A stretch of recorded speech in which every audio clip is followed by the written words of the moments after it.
Hello students, क्या हालचाल सबके। आज के इस लेक्चर में हम लोग बात करेंगे कंपाउंड स्टेटमेंट की कि कंपाउंड स्टेटमेंट क्या होता है, उसको कैसे लिखा जाता है। लेकिन कंपाउंड स्टेटमेंट पर हम लोग डिस्कस करें इसके पहले आप लोगों से रिक्वेस्ट है कि प्लीज़ चैनल को सब्सक्राइब करिए और जो वीडियो रहे उनको पूरा देखा करें।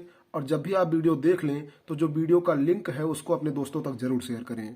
तो अब चलते हैं हम लोग कंपाउंड स्टेटमेंट की तरफ, चर्चा करते हैं कि कंपाउंड स्टेटमेंट क्या होता है। यहाँ आपके सामने लिखा हुआ है a compound statement or a block. इसका मतलब हम कंपाउंड स्टेटमेंट को एक ब्लॉक भी बोलते हैं। Is a group of statement enclosed within a pair of curly braces.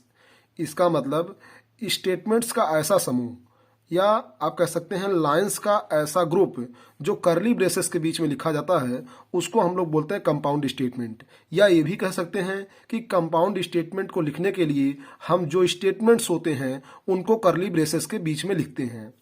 The statement inside a block executed sequentially. इसका मतलब किसी ब्लॉक के अंदर या हम कह सकते हैं किसी ब्रेसेस के जो ओपनिंग ब्रेसेस और क्लोजिंग ब्रेसेस हैं इनके बीच में जो लाइनें होती हैं वो वन बाय वन, यहाँ आप देखिए लिखा हुआ है sequentially. The statement inside a block executed sequentially. इसका मतलब है कि जो ब्रेसेस होते हैं ओपनिंग ब्रेसेस और क्लोजिंग ब्रेसेस, इसके बीच में जो भी लाइनें होती हैं वो वन बाय वन एग्जीक्यूट होती हैं।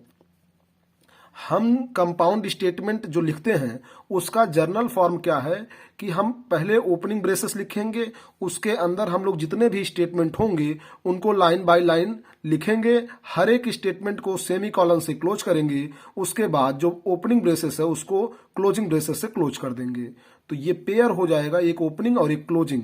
इसीलिए यहां लिखा गया है a compound statement or a block is a group of statement enclosed within a pair of curly braces.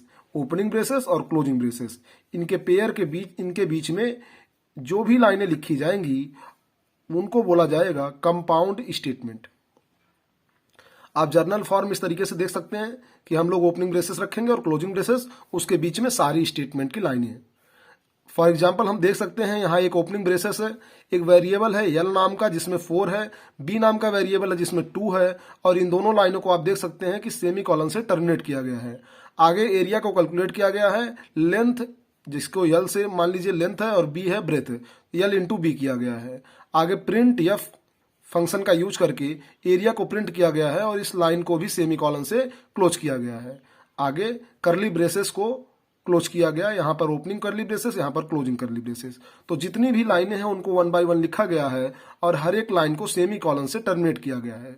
तो कंपाउंड स्टेटमेंट क्या होता है इसकी पूरी जानकारी आपको हो गई होगी कि जो भी लाइनें करली ब्रेसेस के बीच में लिखी जाएं उनको बोला जाता है कंपाउंड स्टेटमेंट। या कंपाउंड स्टेटमेंट को लिखने का तरीका क्या है कि हम ब्रेसेस के बीच में सारी लाइनों को लिख देंगे। अब हम ये बात करते हैं कि क्या सिंटैक्टिकली जो सिंगल स्टेटमेंट है और जो कंपाउंड स्टेटमेंट है इसमें कुछ डिफरेंस होता है या नहीं। तो आप यहां देखिए लिखा हुआ है a compound statement is syntactically equivalent to a single statement.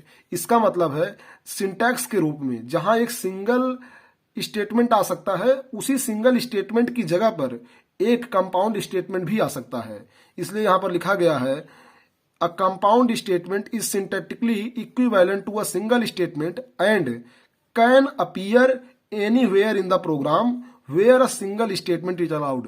इसका मतलब किसी प्रोग्राम में जहां एक सिंगल स्टेटमेंट हो सकता है उस जगह पर एक कंपाउंड स्टेटमेंट भी हो सकता है। इसीलिए कहा जाता है कि अगर सिंटैक्स के तौर पर देखा जाए तो एक सिंगल स्टेटमेंट और एक कंपाउंड स्टेटमेंट में कोई डिफरेंस नहीं है। जहां पर सिंगल स्टेटमेंट आता है वहां पर कंपाउंड स्टेटमेंट भी आ सकता है अलग अलग कंडीशन के बिहाफ पर। आप देख सकते हैं जैसे कि इफ है, अभी हम लोग आगे इफ एल्स पर चर्चा करेंगे, मैंने यहां पर केवल एग्जांपल के लिए आपको समझाने के लिए रखा है। इफ के अंदर एक्सप्रेशन है तो इफ के जस्ट बाद क्या है स्टेटमेंट। तो ये इफ का स्टेटमेंट हुआ पूरा। क्यों? क्योंकि इफ के बाद एक्सप्रेशन और यहां जो आपका सेमी कॉलन है वो स्टेटमेंट 1 को क्लोज कर रहा है, तो ये पूरा इफ स्टेटमेंट हुआ। तो जहां पर एक सिंगल स्टेटमेंट आ सकता है वहां पर कंपाउंड स्टेटमेंट भी आ सकता है। आप देख सकते हैं इफ के बाद यहां पर एक्सप्रेशन और उसके नीचे जहां एक सिंगल स्टेटमेंट था वहां पर कंपाउंड स्टेटमेंट भी आ गया है। तो इसीलिए कहा गया है कि एंड जो कंपाउंड स्टेटमेंट है can appear anywhere in the program where a single statement is allowed. जहां सिंगल स्टेटमेंट हो सकता है वहां कंपाउंड स्टेटमेंट भी आ सकता है। जैसे इफ के बाद एक सिंगल स्टेटमेंट होगा तो एक लाइन लिखेंगे, और अगर इफ के बाद एक कंपाउंड स्टेटमेंट होगा तो उनको करली ब्रेसेस के बीच में लिखेंगे, क्योंकि हम पहले ही पढ़ चुके हैं कि कंपाउंड स्टेटमेंट जो होते हैं they are enclosed within a pair of curly braces, उनको करली ब्रेसेस के बीच में लिखा जाता है। तो इस पूरे जो भी चीजें लिखी गई हैं इसको आप अपने नोट्स में लिख सकते हैं, या आप स्क्रीनशॉट ले सकते हैं, बाद में जब जब चाहें आप तब इसको देख सकते हैं या लिख सकते हैं। और कंपाउंड स्टेटमेंट के बारे में आपको पूरी जानकारी हो जाएगी जब भी आप इस वीडियो को पूरा ध्यान से सुनेंगे, क्योंकि सिंटैक्टिकली तो कोई डिफरेंस होता नहीं है किसी एक सिंगल स्टेटमेंट और कंपाउंड स्टेटमेंट में, बट लिखने का तरीका अलग है। सिंगल स्टेटमेंट को हम जरूरी नहीं है कि किसी ब्रेसेस में लिखें, और जो कंपाउंड स्टेटमेंट होते हैं उनको ब्रेसेस के बीच में ही लिखा जाता है। तो इस वीडियो को आप पूरा देखिए। जब आप वीडियो देख लिए हों, अगर आप यहाँ पर आए हैं तो इसका मतलब है, यहाँ तक अगर पहुंचे हैं जहां मैं पढ़ा रहा हूं, तो इसका मतलब है कि आप वीडियो को पूरा देख चुके हैं। अब आप वीडियो का जो लिंक है उसको अपने दोस्तों तक जरूर शेयर कर दें। वीडियो देखने के लिए आपका बहुत बहुत धन्यवाद।